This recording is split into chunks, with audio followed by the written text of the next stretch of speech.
Pues bueno, hemos estado hablando, o la serie que el pastor había estado compartiendo, que va comenzando. Si alguien se acuerda, el título de la predicación anterior es la llenura del Espíritu, cómo ser llenos del Espíritu. Y pues bueno, ayer también en la reunión de varones tocamos un poco ese punto. Los que pudieron asistir recordarán, ¿no?, lo que ayer hablamos, que es prácticamente eso también, ¿no?, cómo la llenura del Espíritu es necesaria para nosotros poder, pues, hacer nuestra función, en ayer caso específico como varones, pero también como iglesia.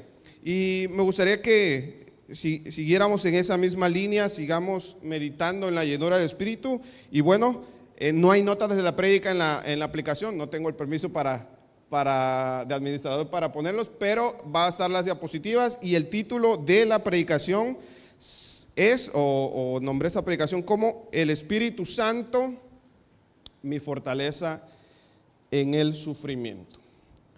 Vamos a estar meditando en el libro de Daniel 3 y cómo la llenura del Espíritu también nos ayuda o nos consuela, nos da fortaleza para pasar el sufrimiento.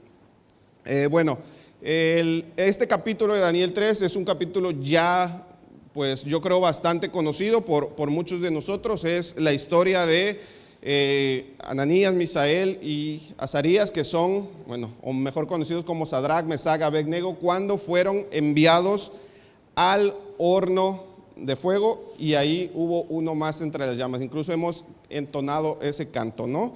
Y pues me gustaría que meditáramos en este capítulo. Vamos a leerlo todo, vamos a usar bastante Biblia, así que si no la trajo, pues ahí va a estar en pantalla, y vamos a estar meditando cómo el Espíritu Santo nos fortalece en el sufrimiento. Pues bueno, como les decía, estábamos viendo en predicaciones anteriores, en mensajes anteriores, la llenura del Espíritu. ¿Alguien ya sabe cómo ser lleno del Espíritu? ¿Recuerda sus notas del domingo pasado, la predicación? Y bueno, entonces, cuando nosotros somos llenos del Espíritu, también nosotros podemos ser fortalecidos a través del Espíritu. Vamos a meditar cómo pasaron esta situación estos jóvenes, porque eran jóvenes, y cómo nosotros también podemos vernos no solamente reflejados en ellos, sino tomar ese ejemplo. Entonces, para poner en contexto, vamos a leer Daniel 3, muy rápidamente los primeros versículos. Dice ahí el libro de Daniel, Daniel 3, el versículo 1 dice: el rey Nabucodonosor mandó hacer una estatua de oro de 60 codos de alto por 6 codos de ancho, y mandó que la colocaran en los llanos de Dura, en la provincia de Babilonia. Perdón, voy a cambiar versión porque la estoy leyendo en nueva versión. Versículo 2: y envió el rey Nabucodonosor a que se reuniesen los sátrapas, los magistrados y capitanes, oidores, tesoreros, consejeros, jueces y todos los gobernadores de las provincias, para que viniesen a la dedicación de la estatua que el rey Nabucodonosor había levantado. Fueron pues reunidos todas estas personas a la dedicación de la estatua del rey, que el rey había levantado, y estaban en pie delante de la estatua que había levantado el rey.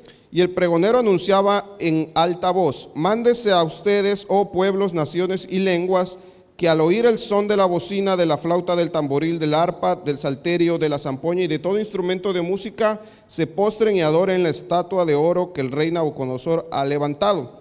Y cualquiera que no se postre y adore, inmediatamente será echado dentro de un horno de fuego ardiendo. Por lo cual, al oír todos los pueblos el son de estos instrumentos, todos se postraron y adoraron la estatua de oro que el rey Nabucodonosor había levantado. Bueno, vamos a detenernos aquí. Vemos el contexto de la situación. ¿Qué estaba pasando? En ese momento estaba pues el pueblo de Israel sometido bajo el yugo de Babilonia. Nabucodonosor era el rey, y manda hacer una estatua en la cual les dice a todo el pueblo: cuando ustedes escuchen la señal, iba a haber una señal, una alarma, en este caso iba a ser todos estos instrumentos, ustedes se tienen que postrar y adorar la estatua. Y el que no lo haga, pues se muere, ¿no? Era bien claro el mandato, no había medias, ¿no? Ahí la ley era: te inclinas ante la estatua del rey o pues se te quita la vida. Y pues bueno, y en medio de esta situación estaban metidos estas tres personas, estos tres jóvenes. Lo podemos ver ahí a partir del versículo 8.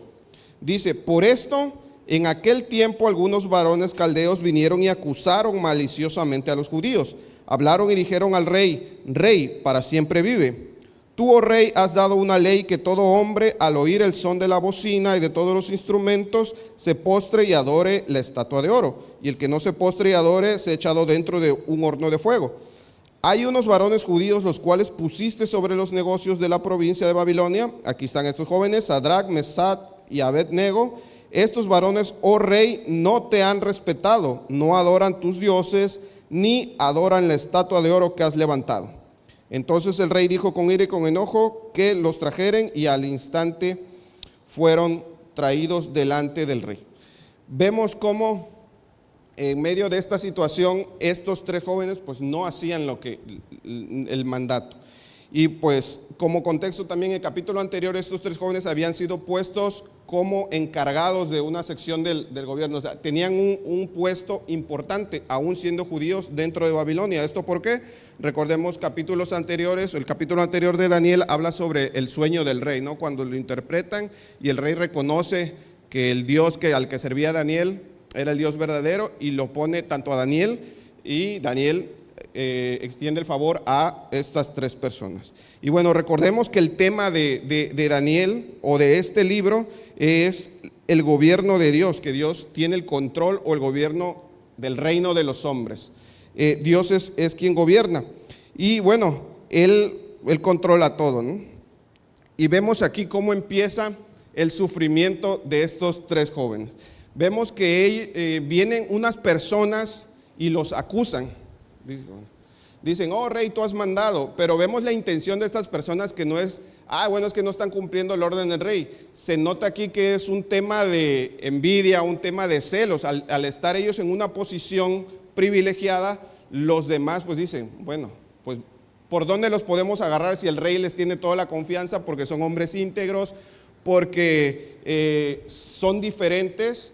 Entonces, en esta ley, vamos a ver. Y pues aquí es donde podemos empezar a identificar esta parte de la Escritura en nuestras vidas también. Muchas veces podemos estar pasando ese sufrimiento en una situación parecida, pasando el sufrimiento tal vez por una situación en la que estamos, ya sea por la envidia de alguien, por el acoso de alguna otra persona, en nuestros trabajos, incluso, pues bueno, no solo por eso, sino también sufrimiento por temas de salud, por alguna persona que nosotros estamos orando, por temas financieros, etcétera. Pero pues tenemos que recordar que pues Dios está usando ese medio, ¿no?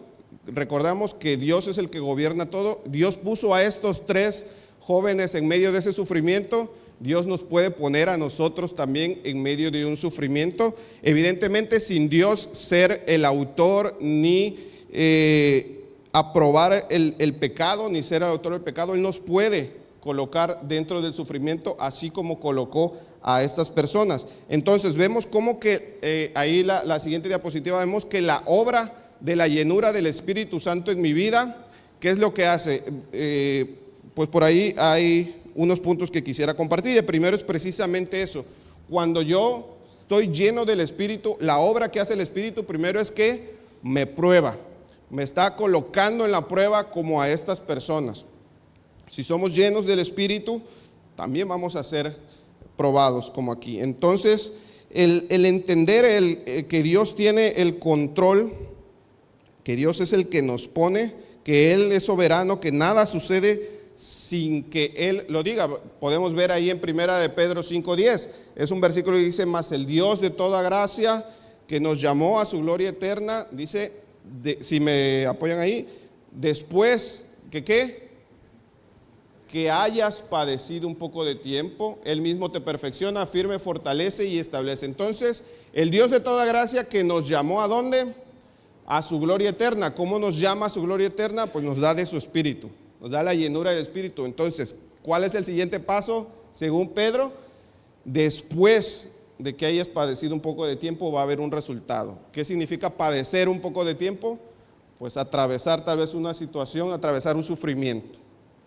Y pues me gustaría recalcar que si alguien aquí está pasando por algún sufrimiento, ya sea de este tipo, como lo estaban pasando esas 3 personas, o algún otro tipo de sufrimiento, necesidad de salud, está batallando con algún familiar, hijos, pareja, padres, etcétera, sabemos que es un poco de tiempo, dice el Señor. Si estamos llenos del Espíritu, dice que después de que hayamos pasado ese padecimiento, un poco de tiempo, Él nos va a afirmar, nos va a perfeccionar y nos va a llamar. Y pues así como colocó a estas 3 personas, nos coloca a nosotros. Ha colocado a muchas personas a lo largo de la palabra. A Job, a Pablo, incluso a Jesús. Vamos a Isaías 53:10.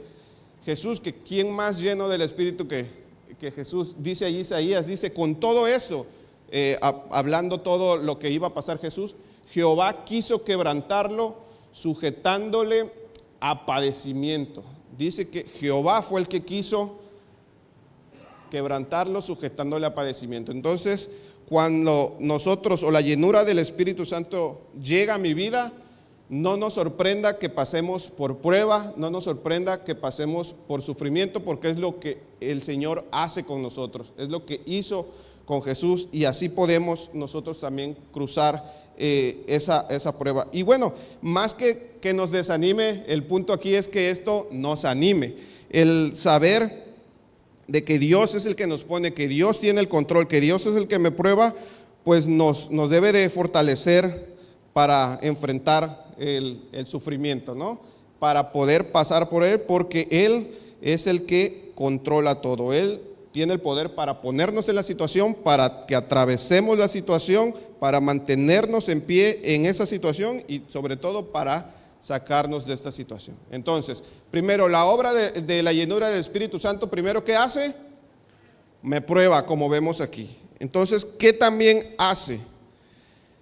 La obra de la llenura del Espíritu Santo me afirma. Una vez que soy probado, así como estos jóvenes, vemos después qué pasó, ¿no? A partir del 16, bueno, en el 14, el rey les habla y les dice, es verdad que ustedes no honran a mi Dios ni adoran la estatua de oro que he levantado. El 15 dice, ahora pues, ¿están dispuestos para que al oír el son de los instrumentos se postren y adoren la estatua? Porque si no lo hacen, en la misma hora serán echados en medio de un horno de fuego ardiendo. ¿Y qué Dios será aquel que los libre de mi mano? Y bueno, aquí vemos después la respuesta de estos jóvenes, ¿no? Y cómo la obra del Espíritu nos afirma y nos recuerda algunos puntos. Dice, Sadrach, Mesach y Abednego respondieron al rey en el 16 diciendo, no es necesario que te respondamos sobre este asunto. He aquí nuestro Dios a quien servimos puede librarnos del horno de fuego ardiendo, y de tu mano, oh rey, nos librará. Y si no, sepas, oh rey, que no serviremos a tus dioses, ni tampoco adoraremos la estatua que has levantado. Pues esta respuesta que vemos ahí en estos 3 versículos, pues yo veo que nos demuestra o nos enseña más que nada esta respuesta 5 cosas que nos afirma la llenura del Espíritu, 5 verdades en las cuales nosotros podemos cimentarnos, que podemos nosotros echar manos de ellas. Entonces, la primera verdad, ¿qué es lo que nos recuerda o qué podemos ver aquí? Es la salvación del Señor. Estas 5, 5 verdades, pero la primera es su salvación, que podemos ver aquí en la respuesta. Entonces, cuando somos llenos del Espíritu Santo, podemos estar afirmados en su salvación. Vemos en el verso 16, lo primero que le dicen al rey, dice, no es necesario que te respondamos sobre este asunto. O sea, no hay duda, no vamos a discutir, no hay margen de negociación, no hay duda. Yo pertenezco a Dios, no es necesario que te responda sobre eso. ¿Por qué contestaban así? ¿De dónde tomaron esta respuesta estos jóvenes? Recordemos que ellos tenían, como nosotros, la Biblia, no completa, pero tenían la ley de Moisés. Y vamos a ver qué estaban aprendiendo ellos de acuerdo a la ley de Moisés en Éxodo 20, del 4 al 5. Ellos tenían ese contexto en ese momento. ¿Qué habían aprendido de la ley de Moisés? Allí en Éxodo 20, 4 y 5, dice: no te harás imagen ni ninguna semejanza de lo que está arriba en el cielo, ni abajo en la tierra, ni en las aguas debajo de la tierra. No te inclinarás a ellas ni las honrarás, porque yo soy Jehová tu Dios, fuerte, celoso, que visito la maldad de los padres sobre los hijos hasta la tercera y cuarta generación de los que me aborrecen. Ellos sabían, eso es un estatus, eso es una imagen creada. Yo no me puedo postrar ni adorar. ¿Por qué? Porque yo ya pertenezco a Dios. Él me salvó, soy de Él, y Él dice que yo no lo voy a hacer, que soy de Él. Dice, porque yo soy tu Dios, fuerte, celoso, que visita la maldad.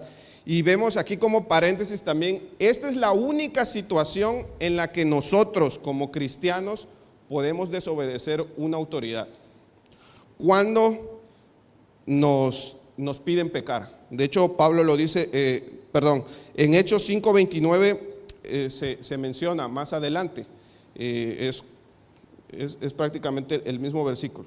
Dice, es necesario obedecer a Dios antes que a los hombres. Ahí nada más como paréntesis, la única razón por la cual un cristiano puede desobedecer la autoridad es cuando la autoridad me pide pecar.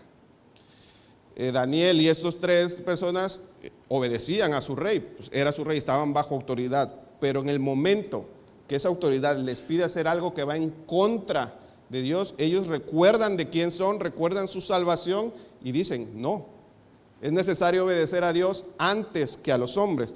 ¿Y cómo sabemos que ellos recordaron que son del Señor? Iniciando el versículo 17, dicen, he aquí, ahí en el 3, 17, he aquí nuestro Dios que a quien servimos. Ellos tenían claros quién era su Dios. Ellos tenían una relación personal con Dios y la demostraron en lo que servían. Tenían esa fe genuina, esa intención clara de agradar a Dios. Entonces, así nosotros también, cuando pasemos a través de esta prueba, la llenura del Espíritu me ayuda a afirmarme, me ayuda a reconocer de quién soy, de dónde soy, quién me salvó, quién es el Dios a quien sirvo, y eso me fortalece para poder afrontar. Sigamos en la respuesta. El segundo punto que nos afirma la llenura del Espíritu es su poder. Continuamos leyendo en el 17, la siguiente frase. He aquí nuestro Dios a quien servimos puede librarnos del fuego, del horno de fuego ardiendo.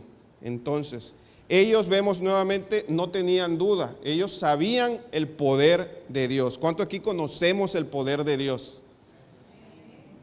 Bueno, no tantos, pero oremos para que lo podamos conocer cada vez más. Ellos no tenían duda, dice, el Señor a quien yo sirvo, a quien nosotros servimos, puede librarnos del horno de fuego. Él puede hacerlo. ¿Cuántas veces estás enfermo? El Señor puede sanarte. El Señor a quien yo sirvo puede sanarme. El Señor a quien yo sirvo puede librarme de esta situación. El Señor a quien yo sirvo me puede rescatar del pecado. El Señor a quien yo sirvo puede salvar a mis hijos. El Señor a quien yo sirvo puede salvar a mi familia. Me puede liberar de esta situación. No hay que tener duda del poder de Dios. No, ayer en la reunión de varones escuchábamos que en el tema de la sanidad, no hay enfermedad que pueda contra Dios. Aún si sea muy grave, Dios puede estar usando esa enfermedad, pero no hay enfermedad que pueda contra Dios. Entonces no hay situación que pueda contra Él, y vemos cómo lo tenían muy claro, y nosotros también debemos tenerlo muy claro, ¿no? El poder de Dios es un poder infinito, es parte de sus atributos, es todopoderoso.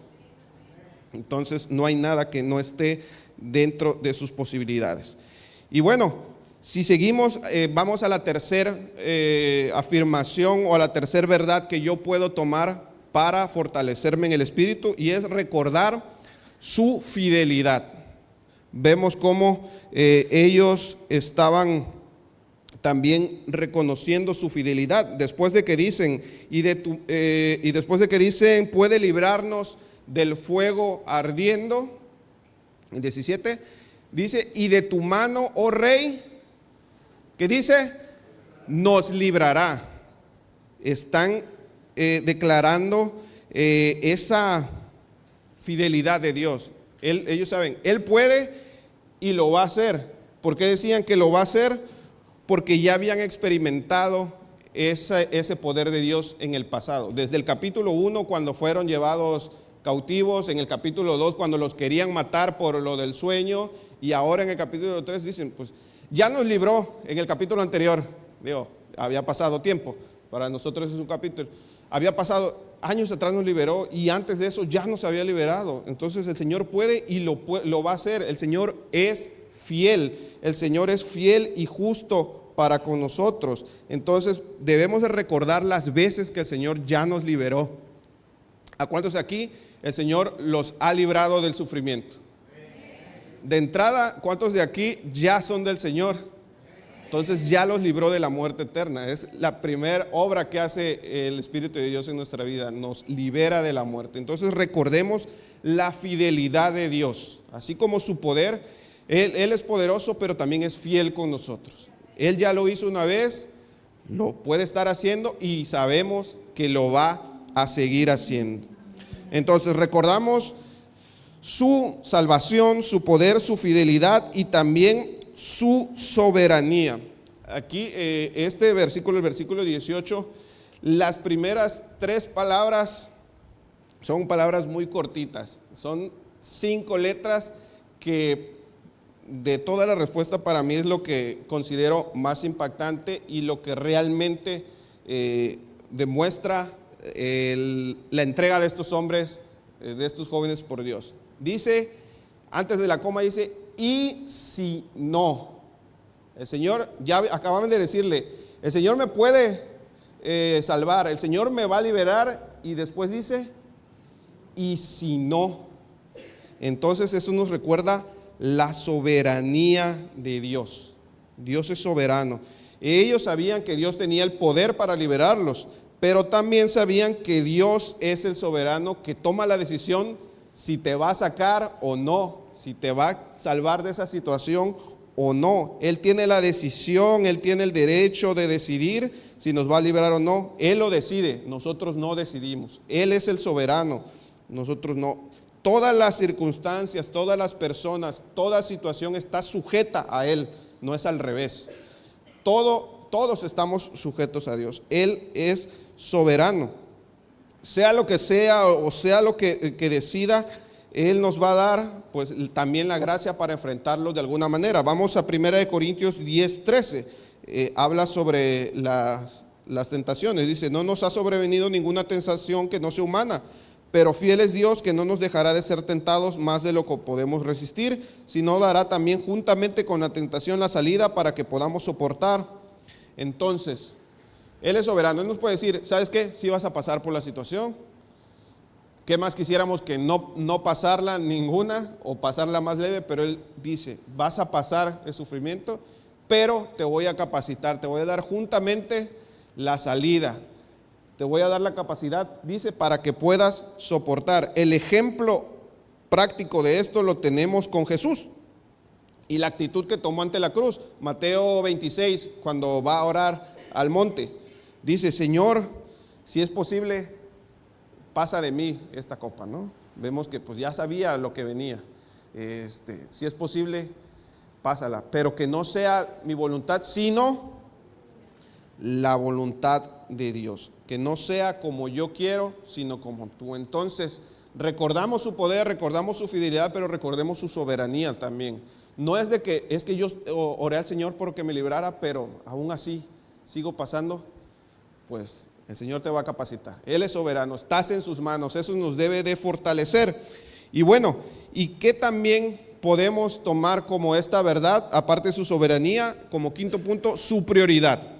La prioridad de Dios. Después de que dicen, y si no, estos jóvenes dicen, ahí sepas, oh rey, que no serviremos a tus dioses, ni tampoco a la estatua que has levantado.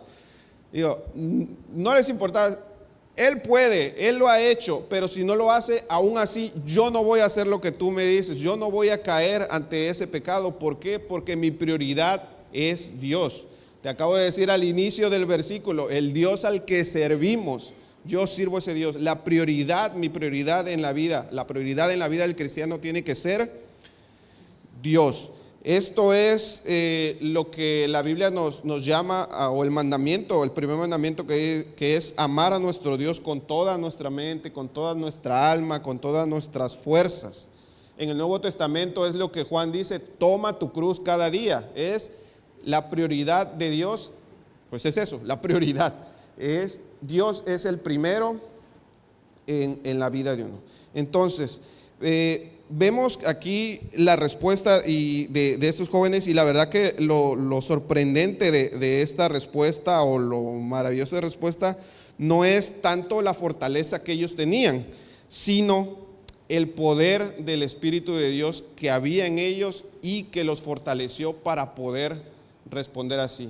Si nosotros estamos frente a frente con literal la muerte, ¿no? Decir, niega a Dios o mueres, pues ayer hablábamos de que hay muchas obras que son sobrenaturales.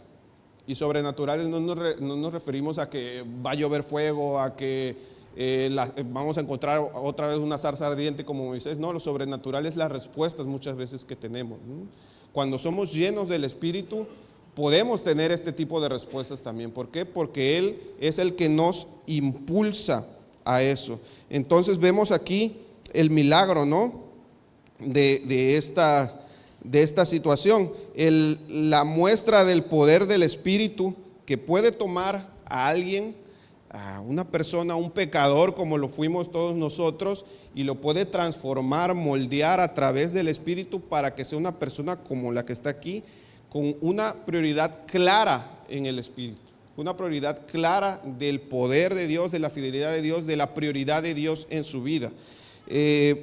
Más adelante vamos a ver el milagro, ¿no? Todos sabemos, ¿no? Son librados de la muerte, no mueren.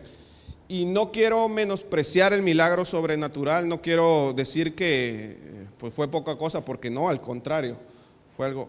Pero muchas veces nosotros estamos esperando un milagro así de sobrenatural, ¿no? De que pasar por un incendio y no quemarme ni la ropa, ¿no? Ni oler a humo como estos hombres. Pero aquí el milagro que debemos observar es el milagro de la transformación de una vida.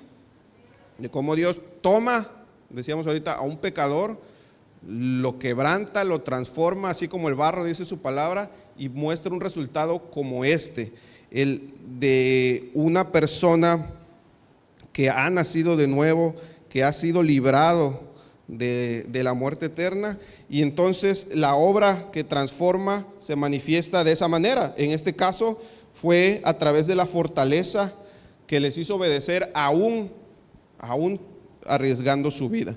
Entonces debemos de recordar esa parte, ¿no? Cuando somos llenos del Espíritu somos afirmados en la palabra. Solo así podemos ser afirmados, llenos del Espíritu.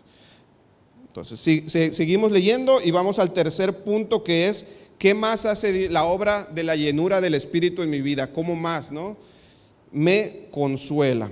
Ya vimos que primero nos prueba, después nos afirma, o sea, nos capacita, también podemos decir, nos va afirmando a través de estas 5 verdades que podemos ver aquí, pero también me consuela. Después de que dan esta respuesta, ¿qué pasa en el versículo 19?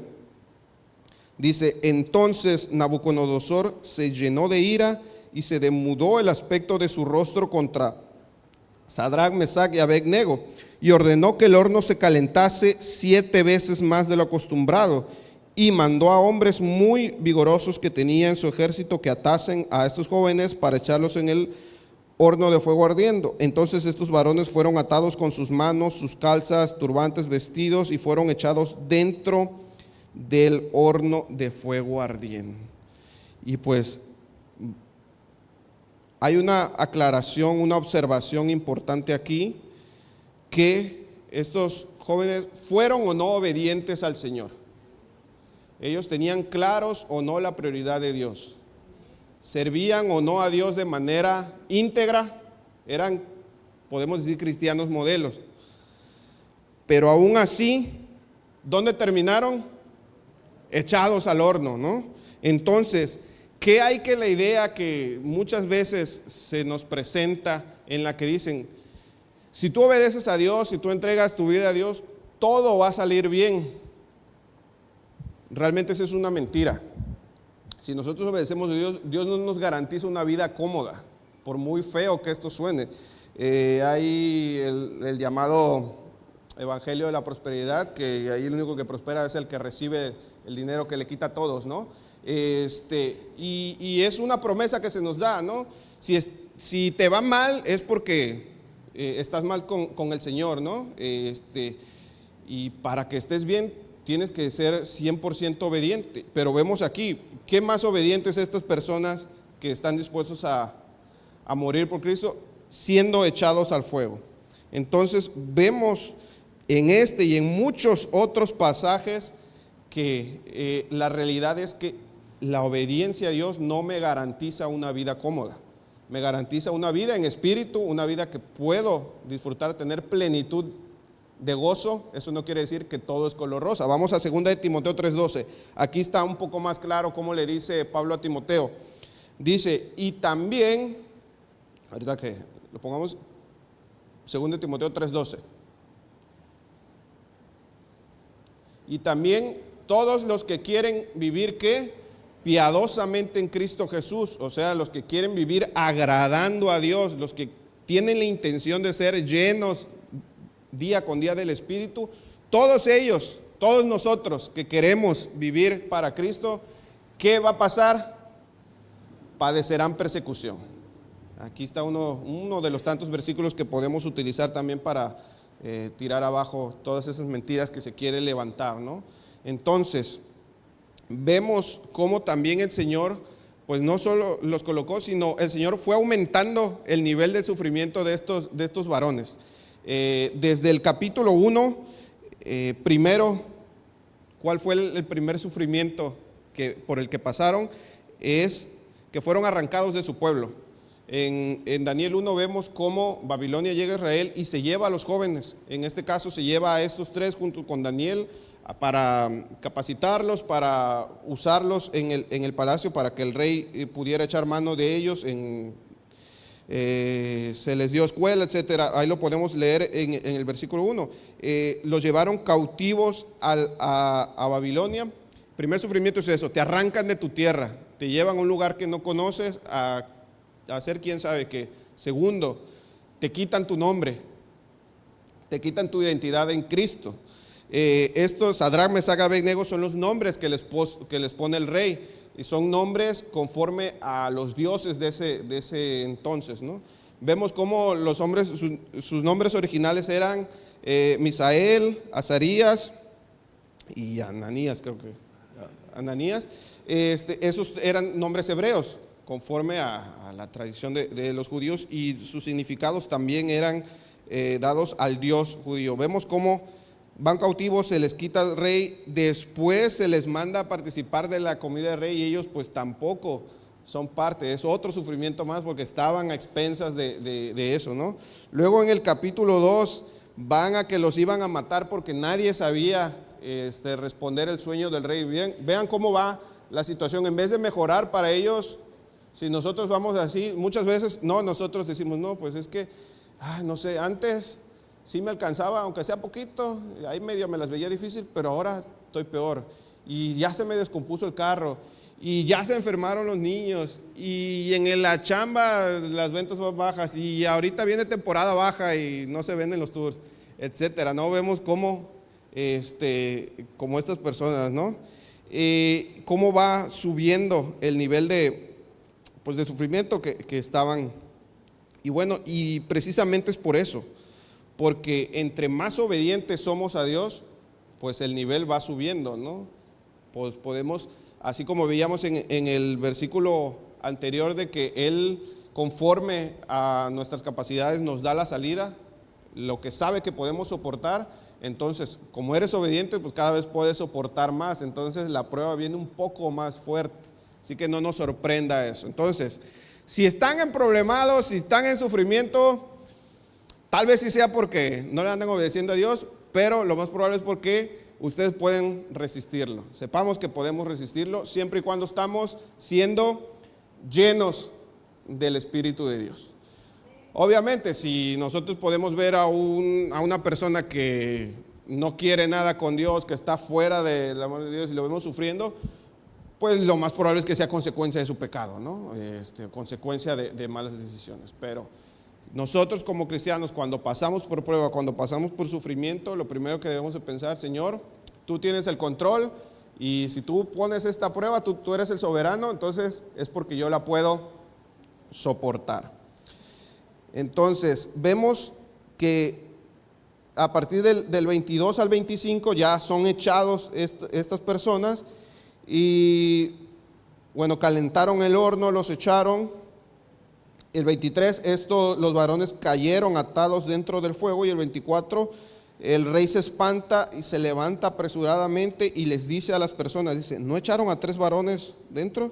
Y dice: sí, fueron 3 nada más. Y él dijo: he aquí yo veo a 4 varones sueltos que se pasean en medio del fuego sin sufrir ningún daño, y el aspecto del cuarto es semejante al Hijo de los dioses. Estaba viendo ahí la imagen de Dios.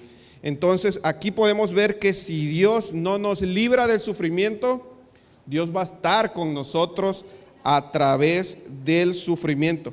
No va a estar de manera física como ahí, no lo vamos a poder ver materialmente, pero Él va a estar con nosotros a través de ¿qué? De su Espíritu Santo.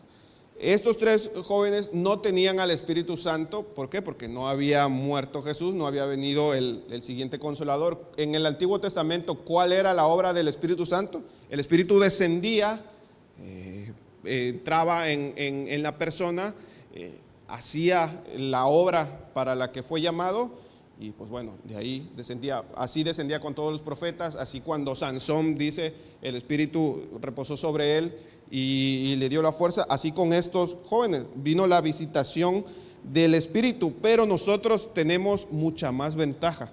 El Espíritu dice que mora en nosotros, Él está en todo tiempo. Aquí el Espíritu apareció cuando estaban en el horno. En nosotros el Espíritu aparece cuando te despiertas, cuando sales de casa, cuando regresas a tu casa, cuando te vas a dormir. El Espíritu ya está ahí. Entonces, y si somos llenos de Él, pues Él está siempre con nosotros. Entonces Él muestra su fidelidad, su presencia nos fortalece de manera única para que resistamos. Nos consuela mediante ¿qué? La palabra de Cristo. Vamos a 2 Corintios 1, 3 y 4. Ahí dice cuál es la obra también de consolación del Espíritu. Dice que y tal confianza tenemos mediante Cristo para con Dios. 5, no que seamos competentes por nosotros mismos para pensar algo como de nosotros mismos, sino que nuestra competencia proviene de Dios. No, 2 Corintios 1, 3, 4. Dice: bendito sea el Dios y Padre de nuestro Señor Jesucristo, Padre de misericordia y Dios de ¿qué? De toda consolación, el cual, ¿qué dice? Nos consuela en todas nuestras tribulaciones, para que podamos también nosotros consolar a los que están en cualquier tribulación por medio de la consolación con la que nosotros somos consolados por Dios. Si le queda alguna duda que de la consolación de Dios, en este versículo aparece como 6 veces la palabra, ¿no? Él, ¿cómo nos consuela? Al escuchar la palabra, al meditar su palabra, mediante la oración, y también mediante ¿qué? Mediante el cuerpo de Cristo, que es la iglesia, a través del ánimo de nuestros hermanos. Entonces, en la llenura del Espíritu consuela nuestros corazones y hace que nosotros también consolemos a los demás. Así que es muy importante, sobre todo cuando estemos pasando por situación de sufrimiento, estar aquí. Ayer les adelanto, bueno, el aviso que daba la hermana Blanquita sobre la reunión de varones es precisamente ese. Pues estamos aquí varios de los que estuvimos ayer, y los que no estuvieron, sépanse que pues lo que queremos hacer es precisamente esto que está aquí, la consolación entre hermanos. El tener un lugar, pues en este caso como varones, donde podamos llegar y decir o ejecutar lo que dice aquí, ejecutar este versículo. Vamos a estar aquí, digo, paréntesis, un aviso. Todos los sábados a las 7 de la noche nos vemos aquí, varones. Va a haber un varón por lo menos con el cual podamos venir, reunirnos, estudiar la palabra, pedir consejo, estar apoyándonos, soportándonos unos a los otros, dice la palabra. Así que varones están invitados, hermanas igual manden a sus esposos. Hay muchas cosas que tal vez como hombres nos cuesta, ¿no? Hablar con extraños, ¿no? Incluso con un familiar o con tu esposa, porque son cosas que tal vez pensamos, no, pues es que eso me toca a mí, ¿para qué la voy a preocupar con esto que traigo? Puede venir acá y también nosotros ahí, si no sabemos qué decirle, por lo menos lo escuchamos, ¿no? Y ahí nos hacemos bolas entre todos. Así que ya saben. Entonces, aquí está la consolación. Incluso también la predicación a mí me consuela. La palabra que se comparte desde este lugar me consuela. 1 Corintios 14:3 dice, hablando sobre los dones, y en especial en el don de profecía, en el don de dar la palabra de Dios. La profecía es eso, hablar, Dios hablando a través del profeta. Dice, el que profetiza, el que habla la palabra de Dios, el que habla a los hombres, ¿para qué lo hace? Para edificación, exhortación, y ¿para qué más? Consolación. He ahí la importancia de escuchar la palabra de Dios. Entonces, la llenura del Espíritu me consuela, ¿cómo? A través del ver, del oír la palabra de Dios y de la comunión con los hermanos. Y bueno, también la llenura o la obra de la llenura del Espíritu en mi vida me da un propósito, que este es ya para cerrar el último punto, y considero pues muy especial, muy importante. Vamos a leer ahí a partir del 26.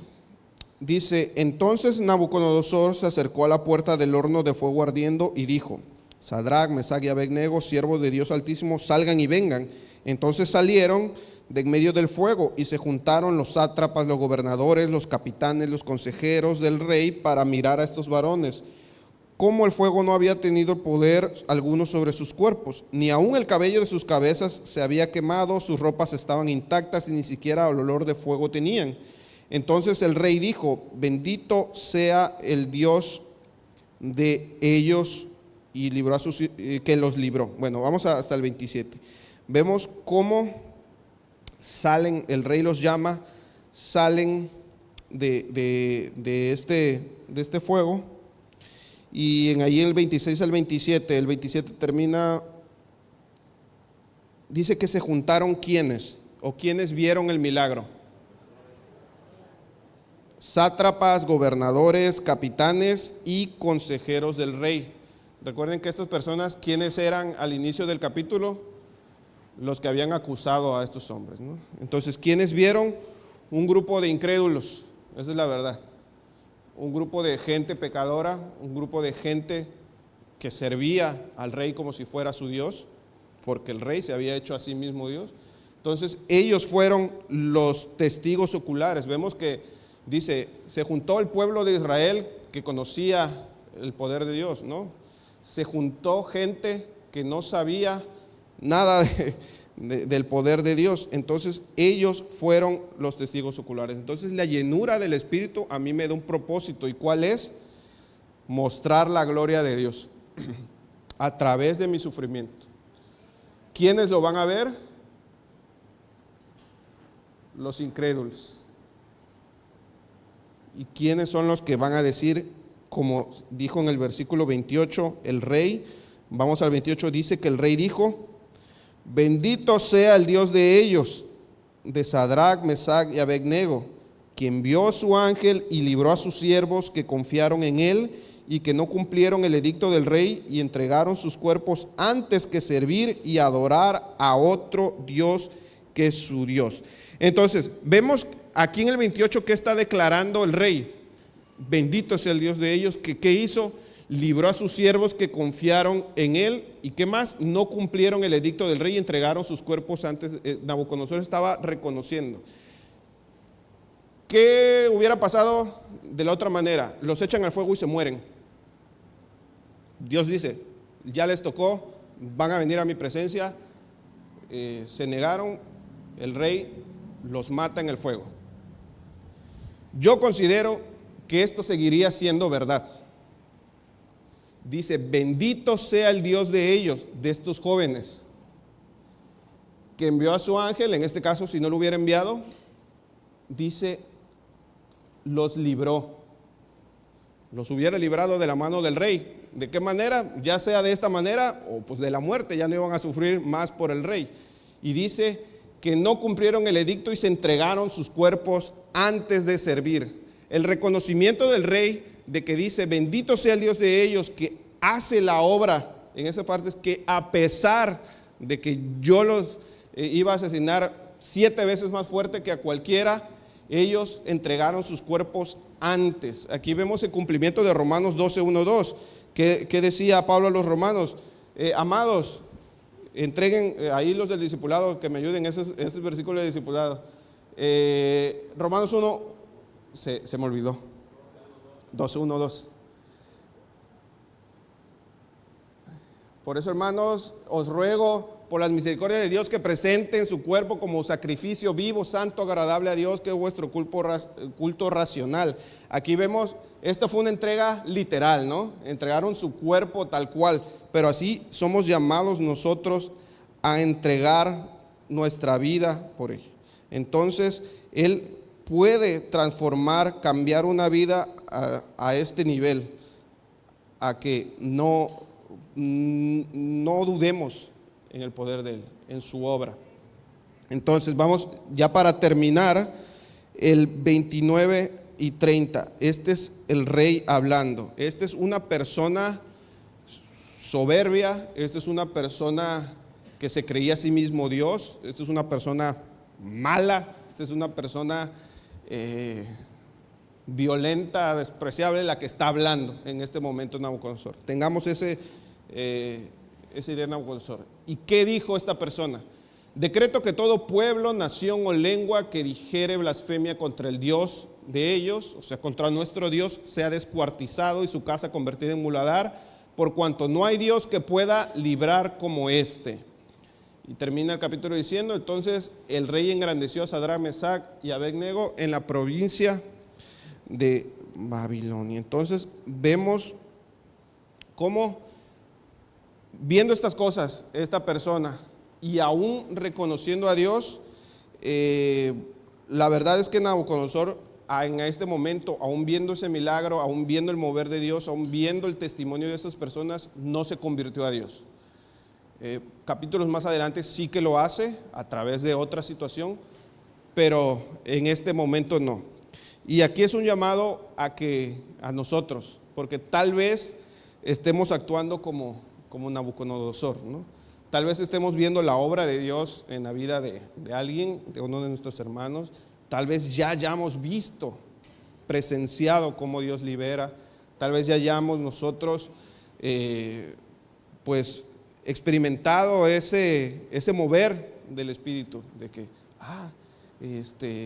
a fulano de tal Dios lo sanó de manera milagrosa, a esta persona, y bueno, Dios es poderoso y lo reconocemos, pero sin sin ser genuinamente creyentes, ¿no? Sin aceptar la transformación de Dios. Quizás reconocemos el Dios al verlo en la vida de alguien, pero no queremos dejar nuestro pecado, no queremos arrepentirnos, no queremos realmente entregarnos a Dios. Y pues vemos cómo esta parte Jesús habla sobre este tipo de personas allá en Mateo 7, 21 y 23. Dice, no todo el que me diga Señor, Señor va a estar conmigo, dice. Y unos van a decir, ¿qué no en tu nombre profetizábamos? ¿Qué no en tu nombre hacíamos? ¿Que no en tu nombre echamos fuera demonios? ¿Y qué es lo que Dios le dice? Apártate de mí, hacedor de maldad. Entonces, tenemos que considerar cómo estamos. Si estamos así, pues tenemos que arrepentirnos, tenemos que depender solo del Señor, que Él perdone nuestros pecados, que Él nos dé la salvación que Él solo puede dar. Y bueno, y si ya salimos de ahí, si somos unos verdaderos creyentes, si somos verdaderamente seguidores de Jesús, pues vamos a estar conscientes de que Dios nos acompaña en nuestro sufrimiento, que a través que tenemos que estar conscientes de la llenura del Espíritu, así como veíamos en la predicación pasada, que nuestro pastor nos compartía, ¿no?, de cómo ser llenos del Espíritu. Y entonces nosotros, al ser llenos del Espíritu, podemos pasar de esta manera el sufrimiento, podemos exaltar a Dios con nuestras vidas, así como lo hizo con estas personas, Dios lo puede hacer con nosotros. Entonces, si usted tiene una situación en la que pareciera no tener final, pareciera que calentaron el horno 7 veces más, sépase que aunque usted entre a ese horno, Dios va a estar ahí, Dios va a ser esa compañía a través de ese sufrimiento. Así vemos cómo lo hace. Incluso Pablo, cuando le escribe a Timoteo, dice es un testimonio vivo del mover del Espíritu de esta manera. Vamos a 2 de Timoteo ya para cerrar, 2 de Timoteo 4, 17 y 18. Ya es Pablo despidiéndose de Timoteo después de que le cuenta todo lo que ha pasado, por todo lo que ha atravesado, todo lo que Dios ha hecho con él, el ministerio. Esta es la última carta que se tiene registro de Pablo hacia Timoteo. Y le dice: pero el Señor, después de todo esto, estuvo a mi lado y me dio fuerzas para que por mí fuese cumplida la predicación y que todos los gentiles oyesen. Así fui librado de la boca del león. Creo que este sería el testimonio que todos quisiéramos dar al final, ¿no? Después de contar nuestras aventuras, después de contar nuestros problemas, podamos decir: pero el Señor estuvo a mi lado. Pasé meses con esta situación, pasé meses sufriendo por esta persona, pero el Señor estuvo a mi lado. Pasé por la enfermedad, mi cuerpo casi no resiste, operación tras operación, medicamento tras medicamento, pero el Señor estuvo a mi lado. Y dice: y me dio fuerzas, y cumplió su propósito, el cual fue que por mí fuese cumplida la predicación. ¿A fin de qué? De que los gentiles escucharan la palabra. Entonces, seamos llenos del Espíritu y atravesemos esa situación en su palabra. Vamos a orar para terminar. Ahí se puede poner algo ya ahorita para el final, aunque sea.